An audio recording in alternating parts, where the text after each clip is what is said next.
أعوذ بالله من الشيطان الرجيم. بسم الله الرحمن الرحيم. يا أيها المزمل قم الليل إلا قليلا نصفه أو انقص منه قليلا أو زد عليه ورتل القرآن ترتيلا إنا سنلقي عليك قولا ثقيلا إن ناشئة الليل هي أشد وطئا وأقوم قيلا إن لك في النهار سبحا طويلا واذكر اسم ربك وتبتل إليه تبتيلا رب المشرق والمغرب لا إله إلا هو فاتخذه وكيلا واصبر على ما يقولون واهجرهم هجرا جميلا وذرني والمكذبين أولي النعمة ومهلهم قليلا إن لدينا أنكالا وجحيما وطعاما ذا غصة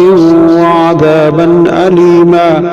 يوم ترجف الأرض والجبال وكانت الجبال كثيبا مهيلا إنا أرسلنا إليكم رسولا شاهدا عليكم كما أرسلنا إلى فرعون رسولا فعصى فرعون الرسول فأخذناه أخذا وبيلا فكيف تتقون إن كفرتم يوما يجعل البلدان شيبا السماء منفطر به كان بعضه مفعولا إن هذه تذكرة فمن شاء اتخذ إلى ربه سبيلا إن ربك يعلم أنك تقوم أدنى من ثلثي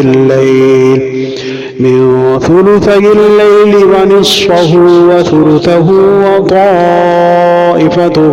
من الذين معك والله يقدر الليل والنهار علم أن لن تحصوه فتاب عليكم فاقرؤوا ما تيسر من القرآن علم أن سيكون منكم مرضى وآخرون يضربون في الأرض يبتغون من فضل الله وآخرون يقاتلون في سبيل الله فاقرؤوا ما تيسر منه وأقيموا الصلاة وآتوا الزكاة وأقرضوا الله قرضا حسنا وما تقدموا لأنفسكم من خير تجدوه عند الله هو خيرا